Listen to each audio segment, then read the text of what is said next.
Hello friends, Vishnu Shalini latest review. Jagdeep സുസ്മിതയോട് ചോദിക്കുക, ഈ രോഹിത് എന്ന് പറയുന്നവൻ സുസുവിന്റെ പഴയ ഭർത്താവല്ലായിരുന്നോ? ഞാനിങ്ങനെ പൊരനിറഞ്ഞ് കൂടും പൊളിച്ച് നിൽക്കുമ്പോ അവനെ ഇവിടെ കയറ്റി താമസിപ്പിക്കുന്നത് ശരിയാണോ? രോഹിത് കുടിച്ച് യാതൊരു വെളിവില്ലാതെ അവിടെ ഇരിപ്പുണ്ട്. സുസു അവനെ നോക്കിക്കേ, അവൻ ഇങ്ങനെ ഇവിടെ താമസിച്ചാൽ ആളുകൾ പലതും പറയില്ലേ?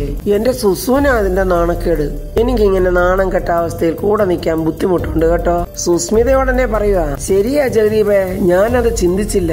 നിന്റെ ഭാഗത്തുകൂടി ഞാനത് ചിന്തിക്കണമായിരുന്നു. ശരി, എന്നാ പിന്നെ ജഗദീപേ, എന്താ പൊതിഞ്ഞെടുക്കാനുള്ളതെന്ന് വെച്ചാൽ എടുത്തിട്ട് നിനക്ക് ഇപ്പൊ തന്നെ ഇവിടുന്ന് പോകാം. ഇവിടെ ഒരാളെ നിന്നെ തടയില്ല. എന്നാ എളുപ്പം വിട്ടോ.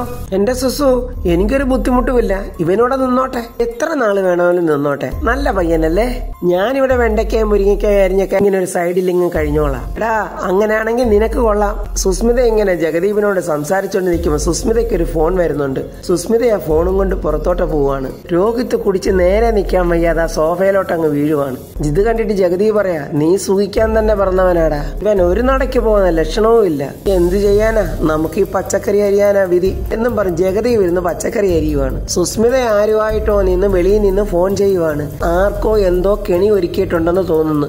ആ രീതിക്കാണ് സുസ്മിതയുടെ സംസാരം പോകുന്നത്. ഉപേന്ദ്രനെ പോയി കണ്ട് ഉപേന്ദ്രന്റെ വായിൽ നിന്ന് കിട്ടാവുന്നതെല്ലാം കിട്ടി, ഉപേന്ദ്രന് കൊടുക്കാവുന്നതെല്ലാം സത്യഭാമ കൊടുക്കുകയും ചെയ്തിട്ട് നേരെ വീട്ടിലോട്ട് ഓട്ടോയിൽ വന്ന് ഇറങ്ങുന്നുണ്ട്. ഹാളിൽ രാഘവേട്ടനും പിള്ളയും ഇരുന്നോണ്ട് എന്തൊക്കെയോ സംസാരിക്കുന്നുണ്ട്. രാഘവേട്ടന്റെ അസ്വസ്ഥതയൊക്കെ കാണിക്കുന്നുണ്ട്. എന്നിട്ട് പിള്ളയോട് പറയുന്നു, പിള്ളയെ അവര് മുകളിലോട്ട് പോയിട്ട് കുറെ നേരം ആയല്ലോടൂ, എന്തൊടുക്കുമായിരിക്കും അവിടെ?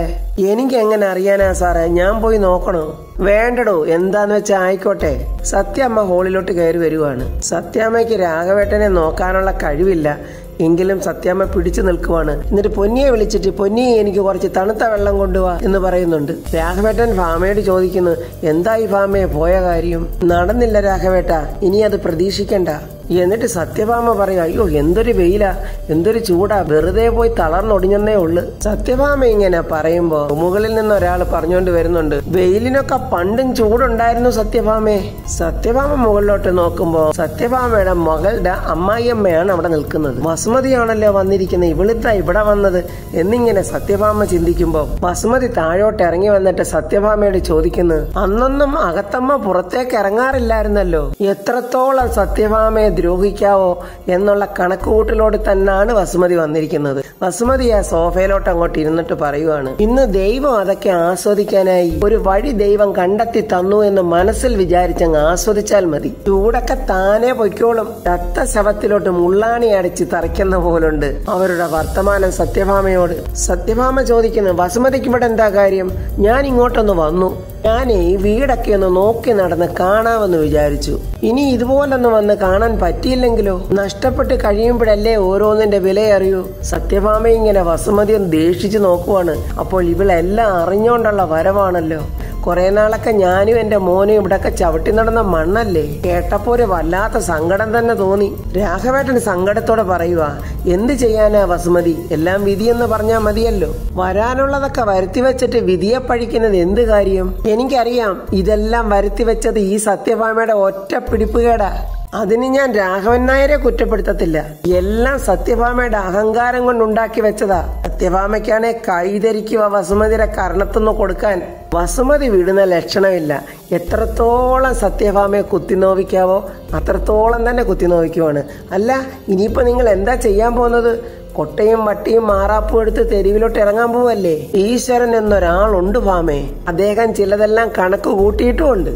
അതുപോലെ നടക്കൂ എന്നിങ്ങനെ വസുമതി പറയുമ്പോ സഹിക്കാൻ വയ്യാതെ സത്യഭാമ ചാടി അങ്ങ് എഴുന്നേക്കുവാണ്. അങ്ങനെ അങ്ങ് പോയാലോ സത്യഭാമ എന്ന് പറഞ്ഞ വസുമതി സത്യഭാമയെ പിടിച്ചവിടെ നിർത്തുവാണ്. ഈ പ്രാക്ക് എന്നൊന്നുണ്ട്, അത് എരന്ന് മേടിച്ചാൽ ഇതല്ല ഇതിനപ്പുറവും വരും. ഞാൻ ആധാരം എഴുത്തുകാരൻ സുദേവനെ കാണാൻ ഇറങ്ങിയതാ. അപ്പോഴാ ചിലതൊക്കെ പറഞ്ഞു കേട്ടത്. എന്നാ പിന്നെ തിരക്കേട്ടേ ഉള്ളല്ലോ അത് കാര്യം എന്ന് കരുതി ഇങ്ങോട്ട് കേറിയതാ. എന്നാൽ ഇവിടെ വന്നപ്പോൾ ബാക്കി കഥകളെല്ലാം നിന്റെ രാഘവേട്ടനും പറഞ്ഞു തന്നു. സത്യാമ്മ ദേഷ്യത്തോടെ രാഘവേട്ടനെ ഇങ്ങനെ അങ്ങ് നോക്കുക. രാഘവേട്ടൻ എന്ത് ചെയ്യാന്? അവര് വന്ന് ചോദിച്ചപ്പോഴുള്ള സത്യങ്ങളൊക്കെ അങ്ങ് പറഞ്ഞു. ആ സമയത്ത് പൊന്നി വെള്ളം കൊണ്ട് സത്യാമ്മയ്ക്ക് കൊടുക്കുവാണ്. സത്യാമ്മയുടെ ആ വെള്ളം കുടി കണ്ടിട്ട് വസുമതി അങ്ങ് കളിയാക്കി പരിഹാസത്തോടെ പറയുവാണ്, വെള്ളം കുറെ കുടി കുടിക്കുന്നുണ്ടല്ലോ. കുടിക്കേണ്ടി വരും, ഇനി കുറെ അധികം കുടിക്കേണ്ടി വരും. സത്യഭാമയെ വീണ്ടും അങ്ങ് കളിയാക്കി ദ്രോഹിക്കുവാണ് വസുമതി. ഈ സത്യഭാമയെ നിന്നെ കണ്ടാൽ തന്നെ അറിയാലോ, ആകെ നീ അങ്ങ് കോലം കെട്ടൊരു കോലം തന്നെ ആയിപ്പോയല്ലോ. നീ ഇപ്പൊ 1000-2000 ഒക്കെ ആൾക്കാരോട് ചോദിച്ച് തെണ്ടിത്തിരിഞ്ഞ് നടക്കുവാന്ന് നാട്ടുകാര് മുഴുവൻ അറിഞ്ഞു. ഇതൊക്കെ അറിഞ്ഞിട്ട് നിങ്ങളുടെ മോളൊരുത്തിയുണ്ടല്ലോ, അവളവിടെ കണ്ട് കയറ് പൊട്ടിക്കുന്നുണ്ട്. അവക്ക് അമ്മയെ വന്നൊന്ന് കണ്ട് ആശ്വസിപ്പിക്കണമെന്ന്. ഞാൻ സമ്മതിച്ചില്ല. മോള് കയ്യും വീശി വന്ന് അങ്ങനെ അമ്മയെ അങ്ങ് ആശ്വസിപ്പിച്ചിട്ട് പോകാൻ പറ്റുമോ സത്യഭാമേ? നല്ല നിലയിൽ കഴിയുന്ന മോളല്ലേ, അതും നല്ല പേരുള്ള ഒരു അഡ്വക്കേറ്റിന്റെ ഭാര്യ. ഇത്രയൊക്കെ കഷ്ടപ്പാടിൽ മൂക്കുകൊണ്ട് ഇഞ്ഞൊക്കെ എഴുതിക്കൊണ്ടിരിക്കുന്നവരെ കാണാൻ വരുമ്പോൾ എന്തെങ്കിലും ഒരു സഹായം ചെയ്തു കൊടുക്കാനില്ലാതെ പിന്നെ എന്തിനാ വരുന്നത്? അതിന് സാധിച്ചില്ലെങ്കിൽ പോകരുത്. മാമയോടായതുകൊണ്ട് ഞാൻ പറയാം, കണ്ണായ കുറച്ച് സ്ഥലം മേടിക്കാൻ വേണ്ടി കുറെ പൈസ പെട്ടെന്ന് അങ്ങ് മറിച്ചു. അതുകൊണ്ട് നെറ്റിയിലൊന്ന് പോറാൻ പോലും കാശില്ലാത്ത അവസ്ഥയിലാ നെരുങ്ങിയാ മുന്നോട്ടങ്ങ് പോകുന്നത്. വസുമതിയുടെ പരിഹാസമൊക്കെ കേട്ട് രാഘവേട്ടനും വല്ലാതെ സങ്കടം തോന്നുന്നുണ്ട്. പിന്നെ ഞാൻ ഓർത്ത് സത്യഭാമേ, ഇതൊക്കെ നിങ്ങൾ അനുഭവിക്കണം. ഒരു കാലത്ത് കാലുമേ കാലും കയറ്റി വെച്ച് ചെയ്തു കൂട്ടിയ ദുഷ്ടത്തരത്തിന്റെ ഫലം ഈ ഭൂമിയിൽ തന്നെ അനുഭവിച്ച് തീർക്കാതെ ഒടേതമ്പുരാൻ അങ്ങോട്ട് വിളിക്കില്ല ഭാമേ. വസുമതിയുടെ വാക്ക് രാഘവേട്ടനും പിള്ളയും ഇങ്ങനെ നോക്കുന്നുണ്ട്. പിള്ളയ്ക്കൊരു ചെറിയ പുഞ്ചിരിയൊക്കെ മനസ്സിൽ വിരിയുന്നുണ്ട്. കാരണം അത്ര ദുഷ്ടത്തരങ്ങളാണല്ലോ സത്യഭാമ ചെയ്തു കൂട്ടിയത്. വസുമതി സത്യഭാമയെ വിടുന്ന ലക്ഷണമില്ല. എടി, നീ ആ ശാലിനിയെ ഒരുപാട് കണ്ണുനീര് കുടിപ്പിച്ചിട്ടുണ്ട്. എത്രത്തോളം ദ്രോഹിക്കാവോ അത്രയധികം നീ ആ പാവം കൊച്ചിനെ ദ്രോഹിച്ചിട്ടുണ്ട്. ശാലിനിയെ മാത്രമല്ല, നിന്നെ സ്നേഹിച്ചവരെയൊക്കെ ഒരു തരത്തിലല്ലെങ്കിൽ മറ്റൊരു തരത്തിൽ നല്ല ഭംഗിയായി നീ ദ്രോഹിച്ചിട്ടുമുണ്ട്. അതിനെല്ലാം എണ്ണി കണക്ക് പറയാതെ പറയിപ്പിക്കാതെ ഈ ഭൂമി വിട്ട് പോകാനാകുമോ നിനക്ക്? ഇതല്ല, ഇതിനപ്പുറവും നീ അനുഭവിക്കണം. ഇങ്ങനെയൊക്കെ വസുമതി പറയുമ്പോൾ രാഘവേട്ടനും പിള്ളയും നോക്കി നിൽക്കുവാണ്. വസുമതി പറയുന്നതെല്ലാം കാര്യമായിപ്പോയി, ഇവൾ ഇതെല്ലാം കേൾക്കണം, ഇവൾ അത്ര അഹങ്കാരിയാണ് എന്നൊക്കെ രാഘവേട്ടനും ഇങ്ങനെ മനസ്സിൽ ചിന്തിക്കുന്നുണ്ട്. ഇത്രയും നേരം മിണ്ടാതിരുന്ന വസുമതി പറഞ്ഞതെല്ലാം കേട്ടോണ്ടിരുന്ന സത്യഭാമ പറയുക, എടി വസുമതി, ഞാനായിട്ട് വരുത്തി വെച്ചതല്ലേ, അത് ഞാനായിട്ട് തന്നെ അങ്ങ് അനുഭവിച്ചോളാം. പാതി അനുഭവിക്കണമെന്നും പറഞ്ഞ് ഞാൻ നിന്നെ ഇങ്ങോട്ട് വിളിച്ചോന്ന്. എടി വിളിച്ചോടി നിന്നെ? ഇല്ലല്ലോ. ഇനി മേലാൽ ഇതുപോലെയുള്ള വർത്തമാനം പറഞ്ഞുകൊണ്ട് എന്റെ കുടുംബത്തിൽ കയറി വന്നേക്കരുത്. ഇപ്പൊ ഇറങ്ങണം എന്റെ വീട്ടിൽ നിന്ന്. ഇപ്പൊ തന്നെ നീ ഇറങ്ങിക്കോണം. ഞാൻ ഇറങ്ങാം, പക്ഷെ അതിനു മുമ്പ് ഒരു കാര്യം എനിക്കറിയണം. ഏത് കുടുംബം? നീ കുടുംബം എന്ന് പറയുന്നുണ്ടല്ലോ, അതേതാണെന്നാ ഞാൻ നിന്നോട് ചോദിച്ചത്. ഇതാണോടി സത്യഭാമയെ കുടുംബം?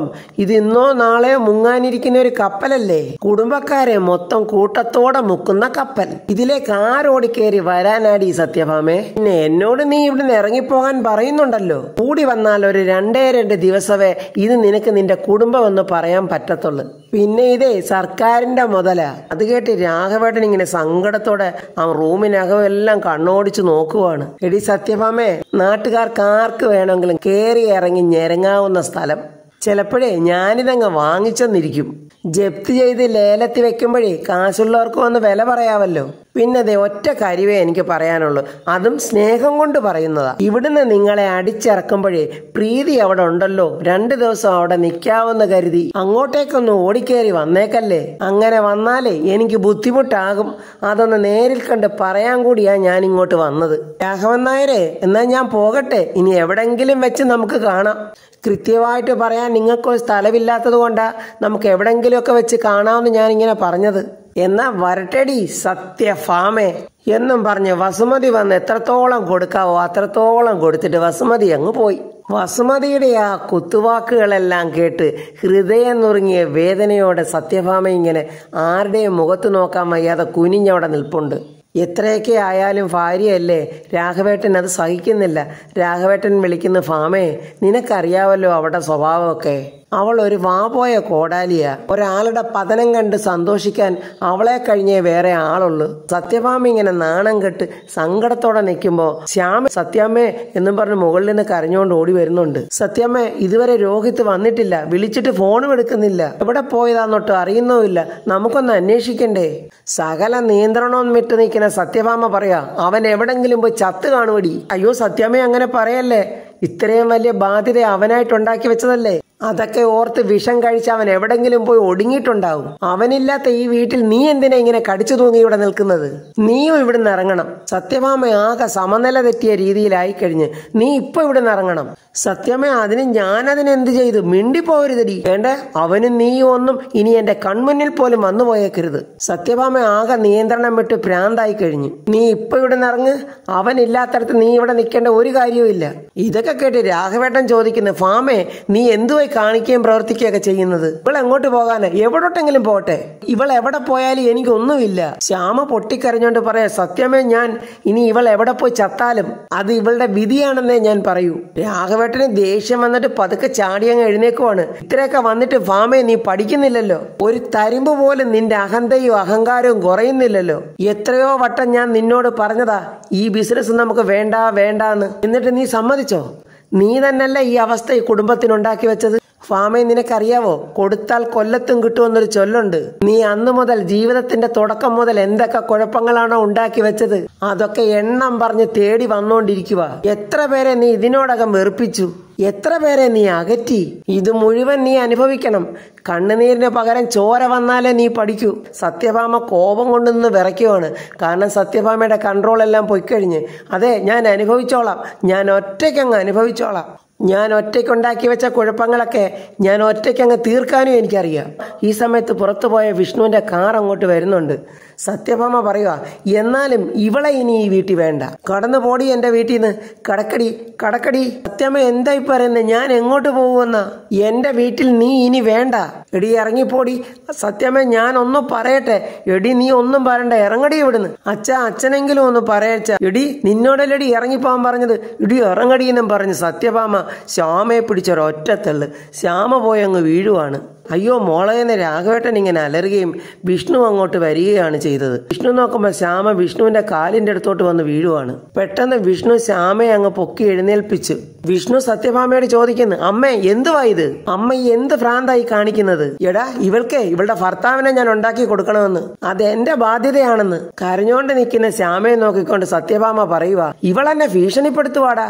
ഇവളിവിടെ നിന്നാലല്ലേ ഇവളുടെ ഭർത്താവിനെ ഞാൻ ഉണ്ടാക്കി കൊടുക്കേണ്ടി വരൂ. ശ്യാമ ഓടി വന്നിട്ട്, സത്യാമ്മ എന്നോട് ക്ഷമിക്കണം, എന്റെ സങ്കടം കൊണ്ട് പറഞ്ഞു പോയതാ വിഷ്ണുവേട്ടാ. അവളുടെ ഒരു സങ്കടം. എടീ, നിന്റെ ഈ പൂങ്കണ്ണീരൊന്നും എന്റെ അടുത്ത് ചെലവാകില്ല, ഇറങ്ങിപ്പോടി. അമ്മയൊന്ന് മിണ്ടാതിരിക്കുന്നുണ്ടോ? ശ്യാമേ, നിനക്ക് രോഹിത്തിനെ കൊണ്ടുവരണം, അതല്ലേ നിന്റെ ആവശ്യം? വിഷ്ണു അങ്ങനെ ചോദിക്കുമ്പോ ശ്യാമ, അതേ വിഷ്ണുവേട്ടാ, നീ വിഷമിക്കണ്ട, നമുക്കിപ്പൊ തന്നെ പോകാം. അവൻ എവിടെ ഉണ്ടെങ്കിലും കണ്ടുപിടിച്ച് കൊണ്ടുവരാം. രോഹിത് എവിടെ ഉണ്ടെന്ന് എനിക്കറിയാം വിഷ്ണുവേട്ടാ. എവിടെ അവനുള്ളത് എന്ന് വിഷ്ണു ചോദിക്കുമ്പോൾ അവൻ സുസ്മിതയുടെ അടുത്താണെന്നും അവിടെ ഉണ്ടാകുന്ന സംഭവങ്ങളെല്ലാം ശ്യാമ അങ്ങനെ വിഷ്ണുവിനോട് പറയുവാണ്. ശ്യാമ ആ പറഞ്ഞതെല്ലാം കേട്ട് വിഷ്ണു അങ്ങ് അന്തം വിട്ട് നിൽക്കുവാണ്. അവൻ ഇത്രയും മോശമായ പ്രവൃത്തി ചെയ്യുമെന്ന് വിഷ്ണുവും പ്രതീക്ഷിച്ചില്ല. നമ്മുടെ ജഗദീപ് കളക്ടർ ശാലിനിയെ കാണാനായിട്ട് കളക്ടർ ഓഫീസിലോട്ട് ഓടി വരികയാണ്. അനുവിനോട് കണ്ടിട്ട് പെട്ടെന്ന് പറയുന്നു, എക്സ്ക്യൂസ് മീ, എനിക്ക് ശാലിനി മാഡത്തിനെ ഒന്ന് കാണണമായിരുന്നു, അത്യാവശ്യമായിട്ടൊരു കാര്യം പറയാനുണ്ട്. അതിനെന്താ ഒന്ന് വെയിറ്റ് ചെയ്യും, ഞാൻ ചോദിച്ചു നോക്കട്ടെ. അനു പോയി ശാലിനിയോട് പറയുന്നുണ്ട്, ഒരാൾ കാണാൻ വന്നിരിക്കുന്നു. അതിനെന്താ വരാൻ പറഞ്ഞോളൂ എന്ന് ശാലിനി പറയുന്നു. അങ്ങനെ ജഗദീപ് അകത്തോട്ട് ചെന്ന് ശാലിനിയെ കാണുവാണ്. ആ ജഗദീപായിരുന്നോ വന്നത്? ജഗദീപ് ഇരിക്കില്ല, വേണ്ട ഞാനിവിടെ നിന്നോളാം. അത് പറ്റില്ല, ജഗദീപ് ഇരുന്നോ. ജഗദീപ് എന്താ വന്നത്? ജഗദീപ് ഒരു കാര്യവും ഇല്ലാതെ വരത്തില്ലെന്ന് എനിക്കറിയാം. എന്തെങ്കിലും മുഖ്യമായ ഒരു കാര്യം കിട്ടിയിട്ടുണ്ടാകും. എന്താ ജഗദീപ് വന്നതിന്റെ ഉദ്ദേശം? അതേ മേഡം, അങ്ങനെ ഒരു വളരെ സീരിയസ് ആയ ഒരു കാര്യം പറയാൻ തന്നെ ഞാൻ വന്നത്. അതിപ്പോ പറഞ്ഞില്ലെങ്കിൽ കാര്യങ്ങളെല്ലാം കൈവിട്ടു പോവുകയും ചെയ്യും. ജഗദീപ് ധൈര്യത്തോടെ പറഞ്ഞോളൂ, എന്താ പ്രശ്നം? അത് രോഹിത് ഇപ്പൊ സുസ്മിതയുടെ കസ്റ്റഡിയിലാണ്. ഈ കസ്റ്റഡിയിലെന്ന് വെച്ചാൽ അവരവനെ മദ്യം കൊടുത്ത് മയക്കി അവിടെ കിടത്തിയിരിക്കുക. അവനെ ഒന്ന് നല്ല രീതിയിൽ ചിന്തിക്കാൻ പോലും അവർ സമയം കൊടുക്കുന്നില്ലെന്നുള്ളതാ കാര്യം. രീതിയിലാണ് മുന്നോട്ട് പോകുന്നതെങ്കിൽ പിന്നെ കാര്യങ്ങളൊന്നും ഉണ്ടാവില്ല. കാര്യങ്ങളൊക്കെ ഞാനും അറിഞ്ഞു ജഗദീപേ. ോടെ നേരിട്ടൊരു അംഗത്തിന് നിൽക്കാതെ കാര്യങ്ങളൊക്കെ പറഞ്ഞ് മനസ്സിലാക്കി രോഹിത്തിനെ അവിടെ നിന്ന് കൊണ്ടുവരണം. ഞാൻ നോക്കിയിട്ട് ആ ഒരു മാർഗമേ ഉള്ളൂ ജഗദീപേ. അവൻ അവിടെ വന്ന് കയറിയതിന് ശേഷം ഇതുവരെ അവന്റെ കാല് നേരെ നിലത്തുറച്ചിട്ടില്ല. ഉറയ്ക്കാൻ അവർ സമ്മതിപ്പിക്കുന്നില്ലെന്ന് പറഞ്ഞാൽ മതി. തീരുമ്പോ അവരങ്ങനെ മദ്യം ഒഴിച്ചു കൊടുത്തു അവനെ അങ്ങ് നശിപ്പിച്ചുകൊണ്ടിരിക്കുക. ഇങ്ങനെ കുടിച്ചുകൊണ്ടിരുന്നാൽ ഒരു 6 മാസം പോലും അവൻ ജീവിച്ചിരിക്കുമെന്ന് എനിക്ക് തോന്നുന്നില്ല. അതാണ് ഇപ്പോഴത്തെ അവന്റെ അവസ്ഥ. ഇതിനൊരു പരിഹാരം കാണേണ്ടവർ ഉടനെ തന്നെ അത് കണ്ടിരിക്കും. എനിക്കൊന്നും നേരിട്ട് ഇടപെടാൻ പറ്റാത്തത് കൊണ്ടാണ് ഞാൻ മാറി നിൽക്കുന്നത്. സുസ്മിതയും ചന്ദ്രബോസും ഇവനെ വെച്ച് എന്തൊക്കെയോ പദ്ധതികൾ അവർ പ്ലാൻ ചെയ്യുന്നുണ്ട്. അതെന്താണെന്ന് എനിക്ക് മനസ്സിലായിട്ടില്ല. അവരാരും എന്റെ മുന്നിൽ നിന്ന് സംസാരിക്കത്തില്ലല്ലോ. ഒരു ഫോൺ വന്നാൽ പോലും അവർ വെളിയിൽ പോയി തന്നെ സംസാരിക്കത്തുള്ളൂ. ശാലിനി പറയുക, ഒരു പരിധിവരെ രോഹിത്തിനെ കുറ്റം പറഞ്ഞിട്ട് കാര്യമില്ല. നമ്മൾ ചിന്തിക്കുന്നതിനും അപ്പുറത്തേക്ക് അവരവനെ കൊണ്ടുപോയി എത്തിച്ചില്ലേ. സുസ്മിതയും ചന്ദ്രബോസും അവനെ വെച്ച് ഒരുക്കുന്ന കെണി അതിന് എന്തു തന്നെ ആയാലും മേഡത്തിനെയും വിഷ്ണു ആശാന്റെ കുടുംബത്തിനെയും തന്നെയാണ്. ഇതിപ്പോൾ പരിധി വിട്ട് പോകുന്നുണ്ടോ എന്ന എന്റെ ഒരു സംശയം. ജഗദീപിന്റെ ഈ വാക്കുകളൊക്കെ കേട്ട് ശാലിനി ചിന്തിക്കുവാണ്, സുസ്മിതയ്ക്കും ചന്ദ്രബോസിനും എന്താണ് അടുത്ത പണി കൊടുക്കേണ്ടത്. അപ്പോൾ ഫ്രണ്ട്സ്, ശാലിനി തീർച്ചയായിട്ടും സുസ്മിതയ്ക്കും ചന്ദ്രബോസിനുമുള്ള പണി കൊടുക്കുമെന്ന് വിചാരിക്കുന്നു. ഇതിന്റെ അടുത്ത വീഡിയോയുമായി നമുക്ക് നാളെ കാണാം. എന്റെ ഈ വീഡിയോ ഇഷ്ടപ്പെട്ടാൽ ലൈക്കും കമന്റ്സും, സബ്സ്ക്രൈബ് ചെയ്യാത്തവർ സബ്സ്ക്രൈബ് ചെയ്യണേ.